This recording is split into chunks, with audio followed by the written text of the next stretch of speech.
Yo, what's up everyone, and welcome to the 14th Grand Prix review on the stream and the YouTube channel. You surely know by now what that means is we watch a bunch of videos, discuss a bunch of things from the Grand Prix weekend after every single Grand Prix on a Monday. We then hop onto Reddit and do a Reddit recap from all the posts and news from the week.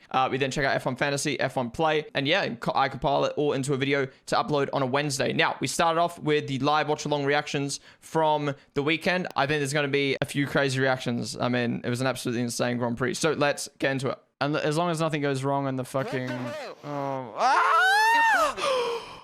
Yeah, that's so bad. Obviously, Alfa Romeo is a better car than Haas, but... Oh, yo! Did you see that rat? Holy shit! That was huge! Oh, let's go! Russell's in! Russell's in! Sonoda just fucked it. Oh, my lord. Ricciardo up to third. Nice work. Oh, Ricciardo! Bottas goes on pole. Hamilton won't be able to do anything about it, I don't think. Lando beats Rick. Wow. The Mercedes killed that. Okay, a bit of an anti-climactic qualifying, but shout out Bottas. Oh, Hamilton's getting eaten alive by the McLarens. Max is up to P2 already. Big lockups. This is perfect for Max Verstappen with the car that he has this weekend. Holy shit, Hamilton just got eaten alive. Oh, no, Gasly again. Holy shit, he's way off track. Oh my god. Okay, he's good. He's good. I thought he crashed. He crashed, but it was a bit of a soft crash, thankfully. All right, there might be there's definitely a safety car for that. Oh, and Alfa Romeo's round as well. Oh, what are you doing? That's Gasly's fault. You can see that there's a big checkup, and he just drives right into the back of him. Good 3 points for Bottas. Nice work. Nice work. Verstappen will love that. Best outcome. Finishes P2. Gets 2 points over Lewis. Starts the race on pole tomorrow with 2 McLarens in between him and Hamilton. Perfect. I'd like my Ferrari boys to do well, but I don't think they're going to. Wow, Ricciardo. Fantastic start. Ricciardo's leading the Grand Prix. Wow. Lando and Lewis going at it. Lewis has already passed Lando. That is not good for Max Verstappen. Lewis has had to back out. Oh, Max has pushed him off. Lando gets back. Oh, big crash. No, not big. Oh, Giovinazzi's out. Oh, no. Oh, no. Oh, no. Oh, no. This opens up the Grand Prix for Daniel Ricciardo to win. But where's Verstappen going to go in terms of Hamilton and Lando now? Hamilton just gets past Norris. Hamilton just overtook Norris as well. We missed it. Just calm down, Max. Calm down. Oh, you can hear the pressure's getting to him right now. And Lewis slow pit stop. Wow. Okay. Norris is going to jump Lewis here. Everything's falling in Danny Rick's place right now. Leclerc leads the Grand Prix. Oh, no. Norris gets ahead. What's Verstappen going to do? It's wheel to wheel. Hamilton and Verstappen. Holy shit! Oh my god! Oh my god! No! Max is through! That is 18-year-old Max coming out. That is under pressure Max coming out right there. I'll say it. Leclerc is leading the Grand Prix right now. Holy fuck. Holy fuck. Oh my fucking god. They're gonna have a punch on right now. This is insane. We are literally getting a championship rivalry playing out in front of our eyes. We've had a collision that caused both of them to retire. That is 100% young Max coming out. Oh, Lewis wants to get out. Lewis wants to get out. I'm getting chills. I'm getting chills because we are literally getting a championship fight playing out in front of us. 1 second. Leclerc might be leading the Grand Prix. If not, he's gonna be on the podium. Nice pit stop from Ferrari. Come on. P2! Let's go! Oh my lord, what has happened? Oh, Lando might get past here. Lando's going for it. And Lando gets it done already. Wow. No. Leclerc around the outside. Oh, they make contact, but he's good. Oh. All right, he's kept second, but he's coming back at him. Oh, Lando's on the grass. Oh my god. And Lando's in a P2. I'm not happy with that, but I'll take it. The pressure, man. The pressure right now. Bring it home. There shouldn't be much pressure. He's only got Norris behind. This is huge. That is one of the greatest races I've watched in Formula 1. I would have loved to see more overtaking, but it had everything. And he gets a fastest lap. Oh, what a way to end it with the fastest lap as well. Norris P2. Perez, unfortunately, losing out P3 for his penalty. Bottas on the podium. Last to podium challenge. I wish my McLaren jersey arrived in time. That's big for McLaren in the championship over Ferrari. He's so happy. And they're fucking bottling the song. Yeah, with golden soul and wealth for top. Our heart is burnt by sea. Our land of bounty, nature sing. Our beauty rich and rare. As something, and God defended. Wait, no, wait, I'm singing fucking New Zealand one now.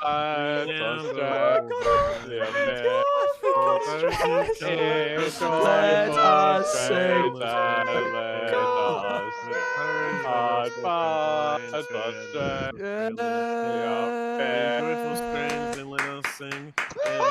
Absolutely horrific, bro. That was awful. That was awful. That one could go in the bin.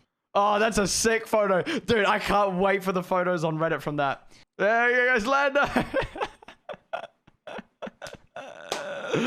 Oh, man. Lovely stuff. Lovely stuff. Lovely stuff. Yeah, go Zach. Come on, Zach. COVID. Yeah, it was an absolutely insane race. I mean, this is what we want to see in Formula 1. We want to see more than just one team fighting at the front. I think we can thank Bottas for taking a grid penalty for making it so entertaining, being able to have two McLarens fighting at the front. I mean, we just got to thank McLaren for improving so much. But yeah, let's get into it and let's talk all about all the insanity that happened. Daniel Ricciardo with the amazing start. I mean, this won him the Grand Prix.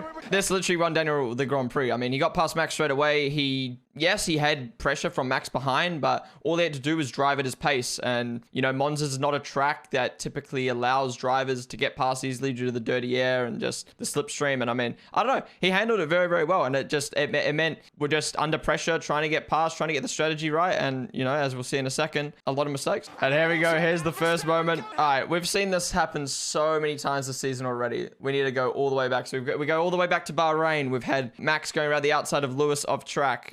Lewis arguably pushing him wide, you could say. We then go to Imola. We have first corner, first lap. Max pushing Lewis out off to onto the runoff. We then go to Portimao. We have Lewis pushing Max off track at turn 2. I think it was like halfway during the race. We then go to Spain. We have Max pushing Lewis off into the first corner. Then we have Silverstone, where we have Lewis sending it up the inside of Max and obviously putting him into the wall. Yeah, and then we come to Italy. First lap, turn 3. We already have another incident where, at the end of the day, I think all these incidents, apart from Lewis's one at Silverstone, were all racing incidents, were all fair moves. You know what I mean? The driver in front, or the driver defending, or overtaking defending, did the move clean enough. It's hard racing. It's hard racing. Ignoring the Silverstone one. All the other ones, Portimao, Bahrain, blah, blah, blah. It's hard racing at the end of the day. And I'm happy that the stewards aren't giving Max or Lewis 5-second penalties for this stuff. It's good. It's good. It allows hard racing, but it's up to the drivers to keep it clean. And as we see soon, that did not happen. You know, you can argue like, oh, Max isn't leaving him space, but then you can, if you look at it, Lewis is locked up. He's now dropped back halfway behind Max's car. One of the controversial moments from the Grand Prix, Ocon pushing Vettel into the grass. So if we look back 2 years ago to 2019, obviously Leclerc got a black and white flag for doing something very similar to Lewis. The differences here, though, in my opinion, is Ocon has definitely gone much, much more on an angle than what Leclerc did.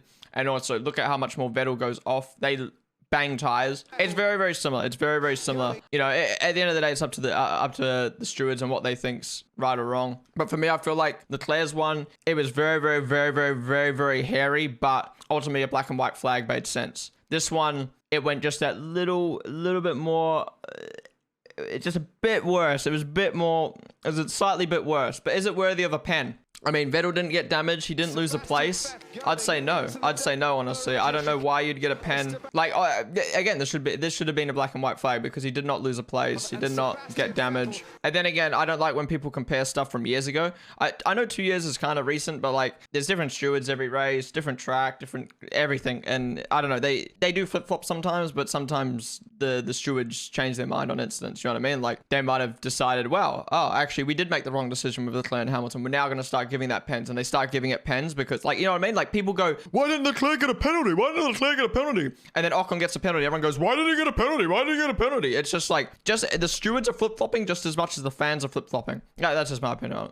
Red Bull have these perfect pit stops almost every race. I can't even remember the last time Red Bull had a terrible pit stop. And I don't know if they were under pressure. What happened? I can't remember what happened, to be honest. But whether his car stalled or what. Now, that's how you overtake. Round the outside, go a little bit deeper, a little bit wider, and then cut back. That's actually what I want to touch on real quick. I don't know why more drivers do this, where they go out super deep, leave heaps of room, and then take a much like sharper line to the next corner. Instead, they try to like fucking squeeze their opponent, and then that's when collisions happens. I don't know. I feel like that's almost like a guaranteed place if you go deep. And here it is. Here it is. Oh my god. I can't.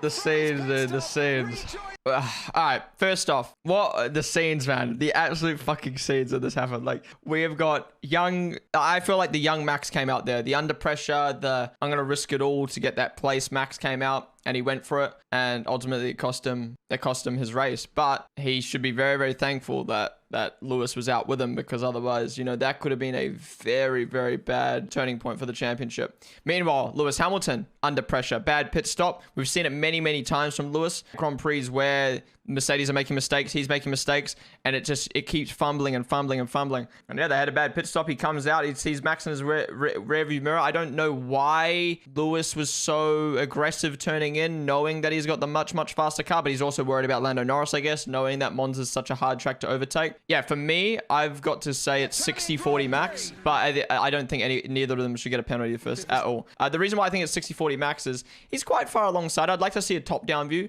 but I think he's quite far alongside. Oh, he's very much alongside there, actually. When you look at it, when you look at it, pause there, it's like, yeah, Max should be left room there. They both were the cause of the accident. They both got punished for it. It is a racing incident. It's both their fault. Max was under pressure, was decently alongside, but also sticking his nose in a corner that was never going to work with how aggressive Lewis was. And Lewis was way too aggressive, not wanting to leave any bit of room. And, Lewis has said it all the time. Like, I like to leave my rivals, room for if they make mistakes, and this time Max, I mean, you could argue if it's a mistake or under pressure, but yeah, I don't know. It's a 50-50. Anyone who thinks it's 100% Max's fault or 100% Lewis's fault, I'm sorry, but you're wrong. Like, I don't usually say that because everyone's entitled to their opinion. Like with the Silverstone one, you could argue it's Lewis's, you could argue it's Max's, whatever, you know, it's your opinion. It depends how you see racing, to be honest. But for this, if you think it's 100% one driver's fault or the other, I'm sorry, but you're just wrong.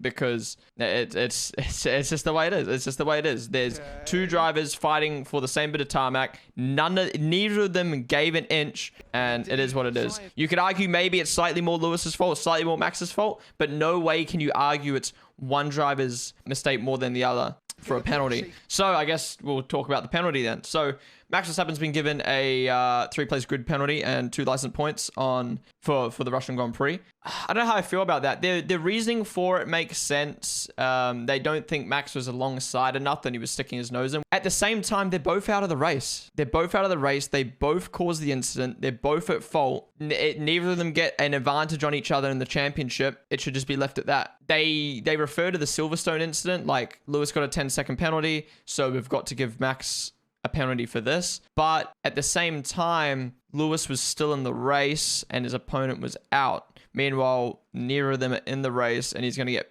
penned at another race. So they're essentially saying a 10-second penalty is equal to a 3-place grid drop. And I'm sorry, but you lose way more than 10 seconds having to overtake 3 cars at a track. If they had have given Lewis Hamilton a 10-second stop and go, or drive-through, meaning he wasn't able to just pit and get the 10-second and do a pit stop with it, you know what I mean? It's only 10 seconds. Like, he had to actually go through what is it called? 10-second stop and go or drive-through? Whatever. You got what I mean? If they gave him that, fair enough, okay? They gave Max a 3-place grid penalty. You could argue that's the same as a drive-through, 10-second stop and go, whatever you want to call it. But to give him a 3-place grid penalty for something that was arguably 50-50, and then only give Lewis a 10-second penalty and he gets a 26-point lead on his teammate in the championship, like that's a bit iffy. This is probably the first time. This is honestly my first time where I think the stewards have definitely fucked it. Once again, another instance where the Halo has absolutely saved someone's life. I mean, I know there's a lot of people out there who say shit like, oh, he wouldn't have died, he would have got injured. He may not have, but he well and truly could have as well. I mean, you've got a fucking shards of metal, carbon fiber, what do you want to call it, just right next to his helmet, this big fuck off tire squishing his head. The replay doesn't show it fully, it just cuts to the next shot. But I mean, Lewis is undergoing some checks because his neck is quite sore from this.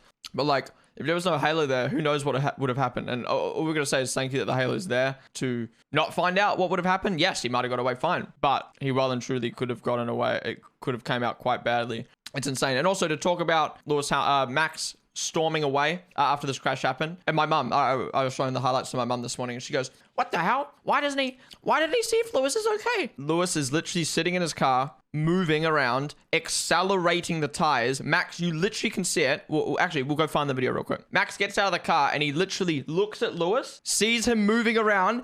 Lewis accelerates the tire and then he starts walking off. And you're telling me, look, Max didn't check on him? Should Max go in his car and be like, hello, darling. Are you okay?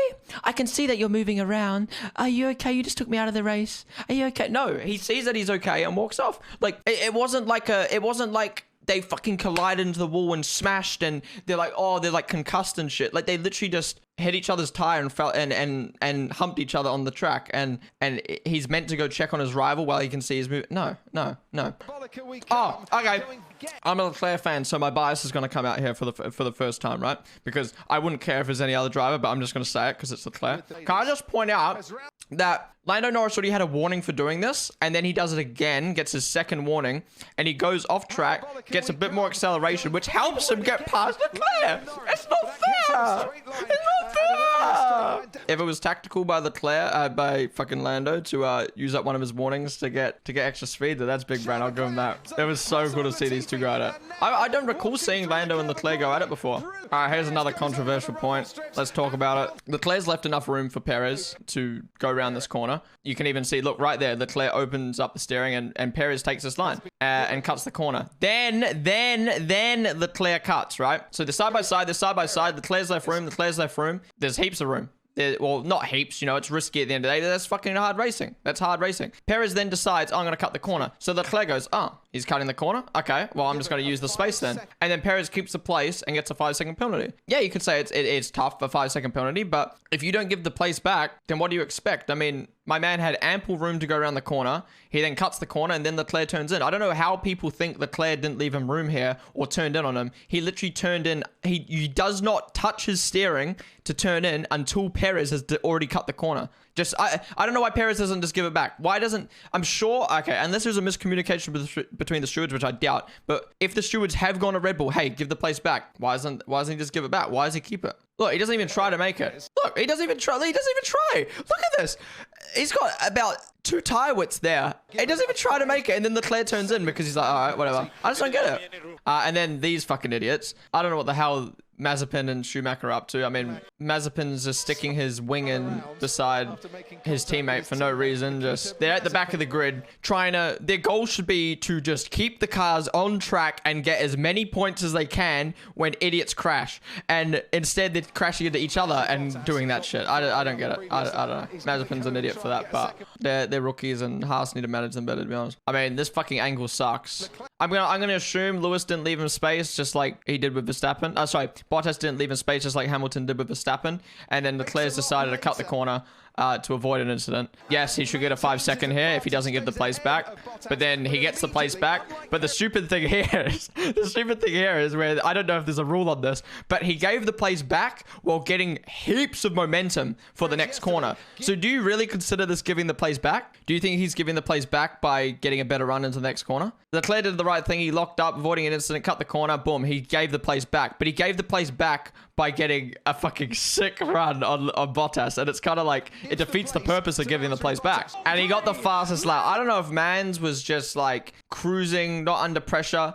And like saving his tires for if he needed to defend, and then just absolutely owned it on the last lap, or if he just had something come over that last lap to get fastest lap. But that was a great way to top it off with Daddy Rick. Am I the only one who feels like the Italian Grand Prix needs to have more laps? It was an hour and 21 minutes long with like 5 laps under safety car. So it would have been like what? An hour and 10 minutes, an hour and 15 minutes? What the hell happened to like an hour and 40 minute long Grand Prix? I don't know. I feel like they should extend the Italian Grand Prix. I've never seen a Grand Prix be that quick, to be honest. Like, we're already halfway through the race, and I literally just sat down. I was like, what the fuck? It's done off distance, I know, but it doesn't change the fact that I think they should make the Grand Prix some of these Grand Prix a bit longer, because they are quite short. All right, driver rundown time. Daniel Ricciardo, fantastic race. Now, I got to be that guy, the guy who looks at seasons and performances as a whole. I hope Daniel Ricciardo, I God hope he keeps performing like this. You know, keeps up with Lando Norris, gets great results with McLaren, capitalizes on other drivers' mistake. But unfortunately, we're 14 rounds deep, and this is his second good race of the entire season. First one being at France, I believe it was, where him and Lando got 4th, 5th, I think it was. Yeah, 4th, 5th. 5th, 6th, 4th, 5th, something like that. No, 5th, 6th. Yeah, I hope he keeps performing well, but, you know, everyone's saying, Danny Rick's back, and it's like, one race, you're not back. You know what I mean? Like, for me, you gotta have a few races before you can say he's back. Great drive, don't get me wrong. Fantastic drive, great result. You know, a great weekend from him. But we got to keep in mind, this is, you know, a track that's highly down to straight line speed. You know, a few of the corners aren't that heavy braking zones. And, you know, Ricciardo's struggle in the car right now is braking. And, you know, when you go to a track like this and he wins, like, it's not as good as winning at, say, like a Singapore or something like that. But either way, he got the win, which is fantastic. I hope he keeps the momentum up. But for me, this doesn't make Daniel Ricciardo's season look any better. It's still a very, very bad season for him. I just hope now this is the turning point for him in motivation and results and everything, and he can now start delivering. Lando Norris had a great weekend. I think he had the pace to overtake Ricciardo on that race, but where he didn't want to because of it being his teammate or the dirty air and just the way Monza's laid out. But yeah, he had really, really good pace on that second stint after the safety car. Yeah, great result from the McLaren boys. I mean,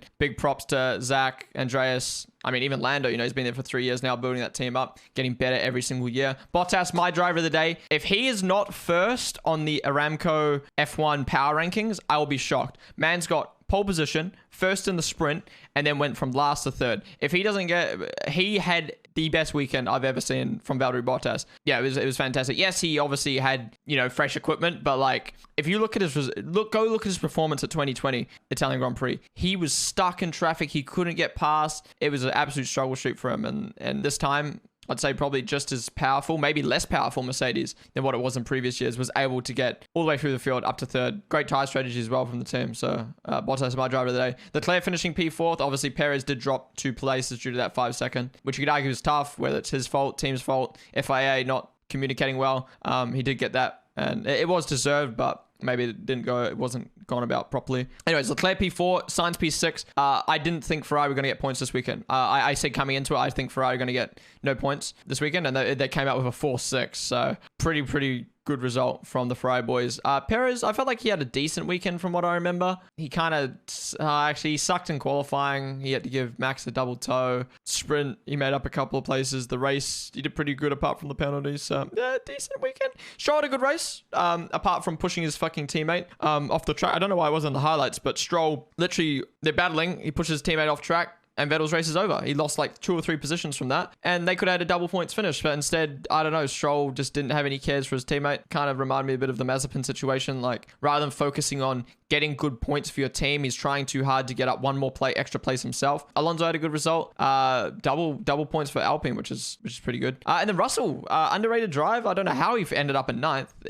He was like a no-show for most of the weekend, really, in comparison to his previous weekends, and he finished in 9th, so well done. Latifi apparently got shafted by the safety car, so I wasn't really paying attention to Latifi, so I don't really know what happened on him. Vettel, got shafted by Ocon, got shafted by Stroll. Just tough weekend for him. Giovinazzi, what happened to him? Oh yeah, he drove into Sainz, and then his race was over from there. Kubica beating out Schumacher. I don't know what the fuck happened to him. Got taken out by his teammate, that was it. Mazepin retired, Hamilton retired, Max retired. Quickly talk about Hamilton Max though. I mean, Hamilton didn't look himself this weekend, I don't think. He made the mistake in the sprint. He didn't qualify in pole, but he was very close to Bottas, to be fair. And then just seemed under pressure in the race. And then Max, again, he usually is very, very calm, but we really saw young Max come out today. I felt quite a few mistakes. Hot-headed. Even in the interviews, it seemed like old Max.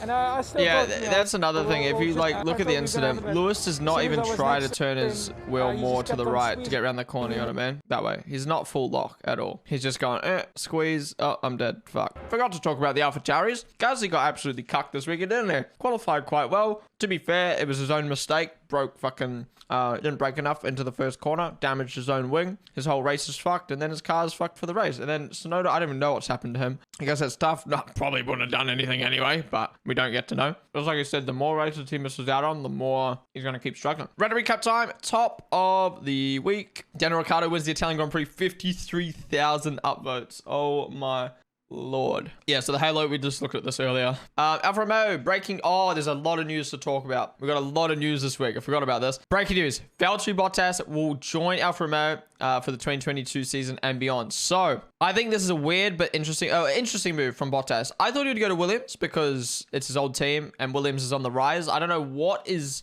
making him want to join Alfa Romeo. Maybe security. Maybe, I don't know. Who knows? But it's great to see that he's still on the sport because he is a great driver, as he proved, obviously, at Italy. Yeah, we don't know who's driving alongside yet. But then that obviously led on to Russell announcing that he will be racing for Mercedes. Wait, Bottas' announcement got more than Russell's. What is this? Yeah, huge stuff. I'm so glad. I'm so happy for Russell finally getting the chance. You could argue maybe if Claire Williams didn't keep him at Williams last year, he might have already been, would have already been at Mercedes by now. But finally he's getting the chance. I'm so excited for next season. Like, I already had so many plans to like do so much more stuff for F1, like F1 content on my stream next season. But like the new cars and like having Lewis Hamilton having a battle with George Russell, oh man, it gets me so excited.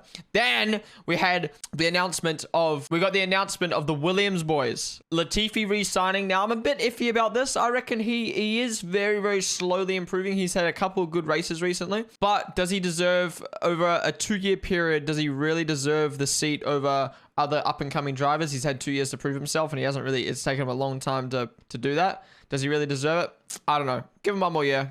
We'll see how he goes. Maybe they just wanted his money for one more year, and then they'll drop him when the budget cap comes. Who knows? But we'll see. But then Alex Albon getting signed for Williams is so cool to see, and he's keeping his connections with Red Bull, which is perfect. I think Albon deserved a second chance. You know, if you look at all up-and-coming talent and some of the current talent in Formula 1, I think Albon deserves a seat over some of them, or most of them, I should say. Great to see Albon back. He's going to be hungry coming out of DTM, where he's probably got some experience now. Obviously, all the reserve driver stuff that he's done for Red Bull. So, yeah, so happy. The grid's so nice next year. Alpha's special livery for this weekend. Ooh!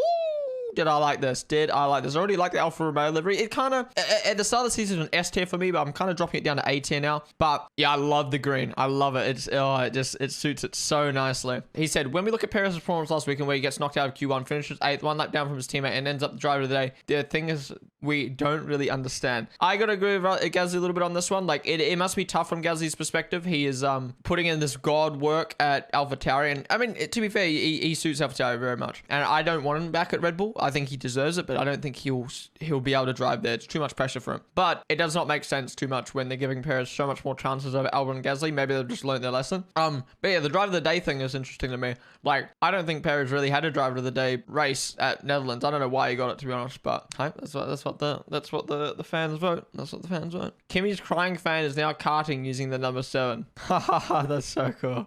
Official F1 account badly photoshops Bottas on Verstappen. What's that guy thinking? Just delete back. 3,200 days since our last win in F1. This is one for all the McLaren fans around the world. You stuck with us all the way. A smiling Daniel Ricciardo with his third place sprint race. Dude, his smile is already so big from the sprint. Imagine it after the race is insane. DC's disrespect of Valtteri making up 16th places, has a great drive, and his second question was about Lewis. Yep, completely agree. Really lost respect for David Coulthard. Like, it almost felt like a typical like Married at First Sight, like Love Island interview. I'm not gonna lie, like did not have any respect for Bottas's insane race. Just instantly talking about Lewis and Max, like, bro. Spare thought of for Alex Albon, who has decided the next day recreating Hamilton's life through the chicane. That's obviously a troll. That's not real. He's just trolling. Smooth Canadian. Oh my god. Mercedes have only won 1 out of the last 9 races, their worst record ever since 2012. Wow. That really makes you realize how, if Max had to capitalize on those first few races, which should have gone their way, how much he could be leading the championship by right now. Bottas was super useful. He never beat Lewis. They were chill. That's why Lewis says he's his favorite teammate of all time. I want to write under the post, what about me? Yeah, Lewis was getting roasted for saying this. Ted specifically was roasting Bottas, going, do you really think you're a better teammate than Rosberg, Alonso, blah, blah, blah, blah, blah. And Bottas just standing there like, the fuck? And it's like, Bottas help the team the most, help Lewis the most. Of course he's going to be his favorite teammate. Like, what is it? I don't know why Lewis and fucking, I don't know. Weird. What? I thought teammates who vacation together stay together. Was our holiday bromance all for nothing? And also, super happy for you, man. Well-deserved opportunity that I know you'll take full advantage of. Been a pleasure to drive alongside you. A nice little sign off from Mr. Latifi there. Tsunoda, who a few weeks ago rated his chance of staying in F1 at a 50-50, now admits he knew then that he was staying but couldn't say. He himself is surprised he is staying.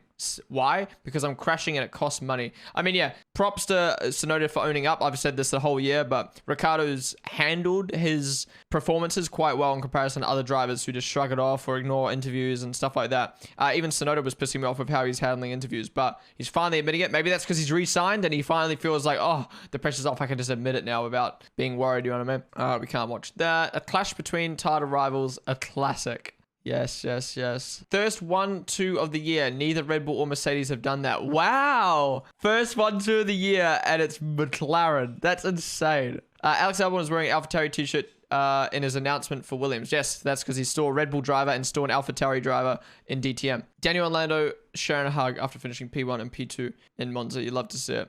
George Russell waiting to get autograph from Lewis Hamilton in 2009. Bruh, what is that shirt? Is that Kevin De Bruyne? That's so cool to see though. Just like, man's looking up to his idol and now gets to drive alongside him. Thursday traditions. Lewis Hamilton, Roscoe arriving at the track today. More drippy drip from Lewis. Daniel and Lando giving Zach Brown a shoey. Oh, I can't wait to go look at the photos, man. Ricciardo is gutted to learn Bottas has never done a shoey, not offering him on the podium. Bottas says he's always managed to dodge it. Daniel Ricciardo says, man, come on, you're dating an Australian now. We don't have shoeys at home. Yeah, Bottas pussy, man. Didn't take it. It didn't do one, but Ricciardo thought he did one at Baku, so he didn't bother. Ferrari posted for the 2021 Italian Grand Prix. That's sick. Possibly the most pointless fact of all time. Ferrari replaced 5, Vettel with 55 signs. Alfa replacing 7, Kimi with 77 Bottas. Wow. Thanks. Thank you.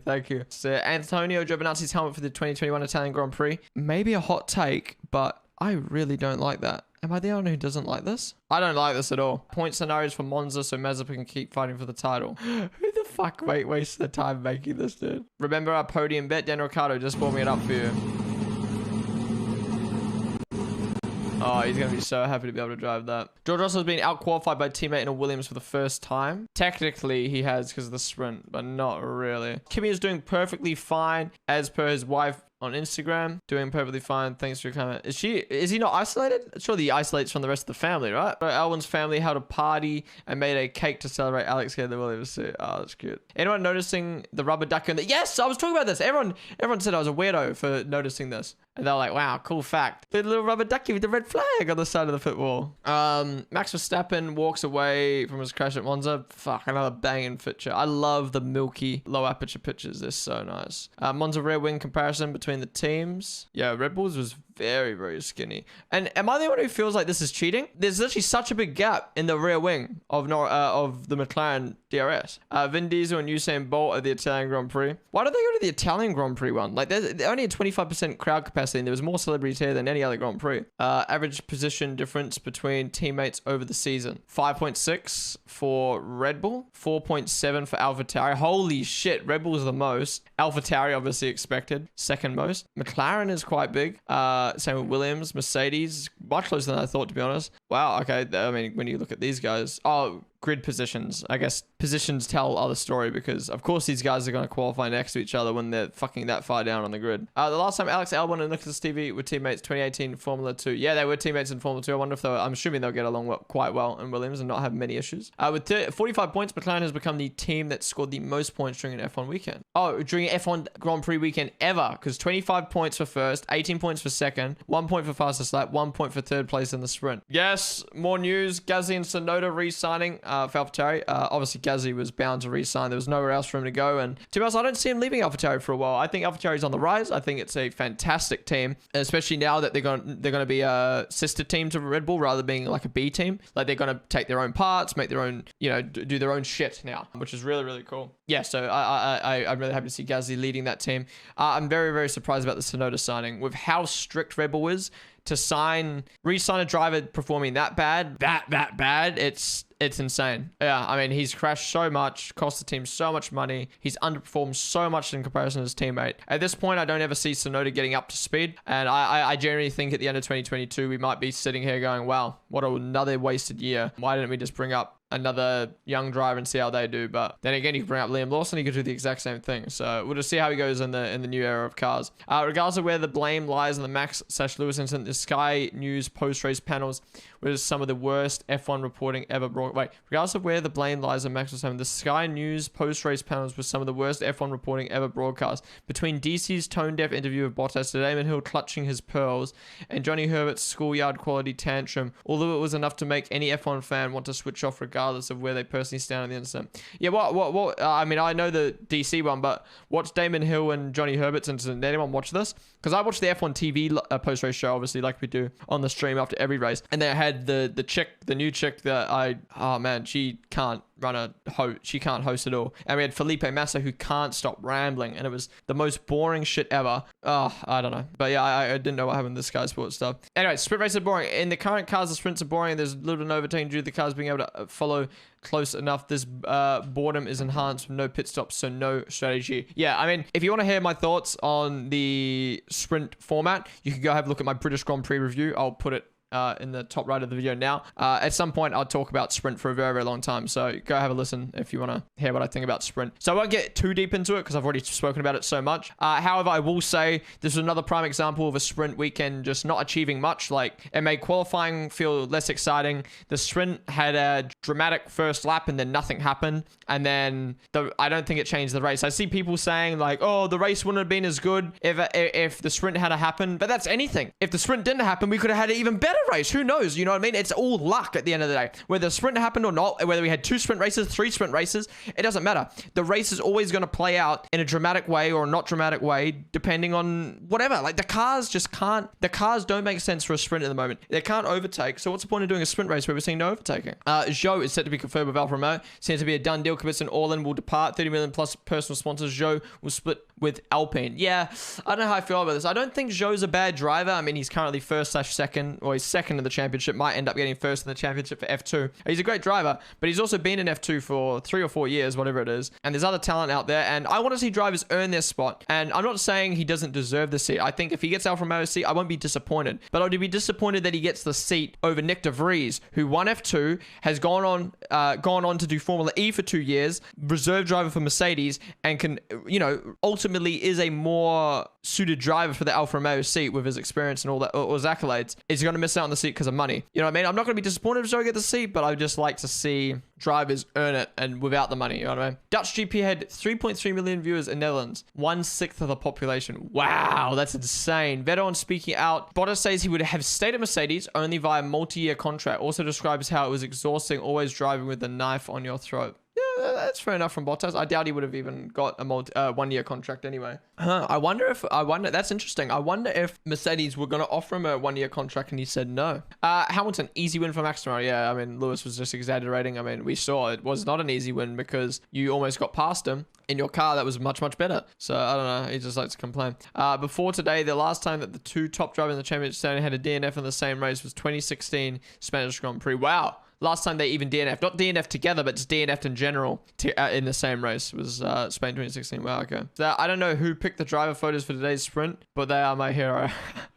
A quick look at how Federation International Diol Automobile captures images of F1 cars in 2021. Oh, FIA. Bruh, is that some fucking random camera from Harvey Norman? Like, what the hell's that shit? Rumor of the day from Italy. Sebastian Vettel could be thinking of leaving F1 at the end of the year. Mr. Lawrence would be looking at a driver 2022. If this is the case, it could be a very attractive bomb for the drivers left in the market. Wow. That's a big rumor. I mean, if that does happen, that would be very, very sad because he only just left Aston Martin and he's doing pretty well. But maybe he's just lost motivation this year and doesn't want to, maybe he just doesn't want to put that effort in for another year and give a young guy a chance. Who knows? Who knows? We'll see how that plans out. That's interesting. Ricardo had Verstappen beaten on merit today. I think that what will be lost from today after the Max Verstappen is that Daniel had the race under control even without... Yes, exactly. I was looking at the sector times of both Daniel and Max during the pit stops phase, and even if Red Bull managed a record-breaking pit stop, he would have came out behind Daniel as he was struggling big time on his lap. This is a ridiculous performance for Ricardo, 100%, and that's why I'm saying we don't need a sprint to have races like that. We just need the cars to be good. Andretti to buy Sauber Motorsport, AG to enter F1 in 2023. Oh wow, that'd be sick. Yeah, it must suck. It must feel really tough for him that he has to leave Williams. Like, he loves it. He probably loves the team so much. He loves trying to bring it back up to what it was. You know, he's so thankful for the opportunity. But at the end of the day, who's going to turn down a Mercedes offer? It's just tough. It's just tough. He probably wishes he could get best of both worlds. All right, anyways,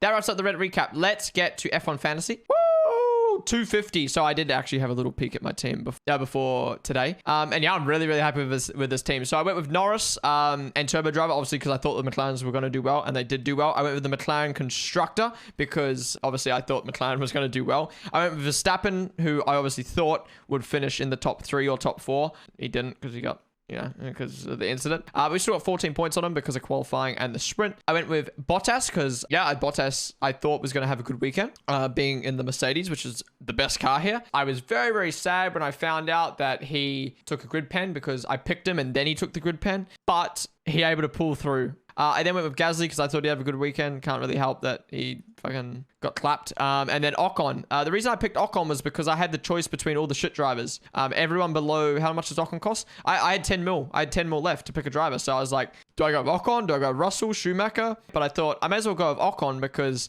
he might get similar points to what Russell and Schumacher will get, but he has the chance of getting race streaks. And thank God he finished in 10th and I got the race streak. So it was worth picking Ocon in the end. So I'm really, really happy with my team. Obviously, hindsight, could have swapped out Gasly for like Leclerc or Verstappen out for someone like that, but you never know. So for the circumstances this weekend, I'm really, really happy with my team. But let's go have a look at the league. I believe I think I've moved up 2 spots from 14th up to 12th now. We're now in front of Ryan, behind Jackson. I think I've moved up 2 spots. I can't remember. Still leading is T-Mac.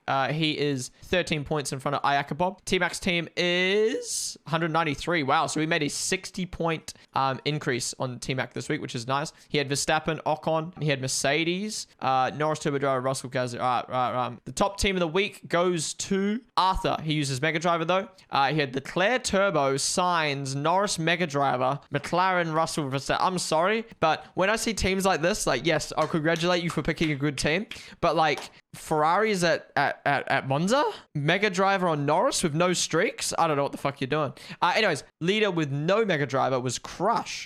He had Leclerc, Ricardo Turbo, Perez, Norris, McLaren, and then Gasly. Wow, that's a really, really good team. I'm surprised you turbo drive Ricardo over Norris. I guess maybe if you support Ricardo and you just have that inkling he's going to do well, then that's what it's all about sometimes. It's just the inkling of if you think someone's going to do well. So shout out Crush. Where did I finish? I thought my team would have been one of the best of the week. We're equal 24th. Oh, fucking Jackson picked the same team as me. What a loser. Let's get to F1 play. How do we do? We got 1 out of 10.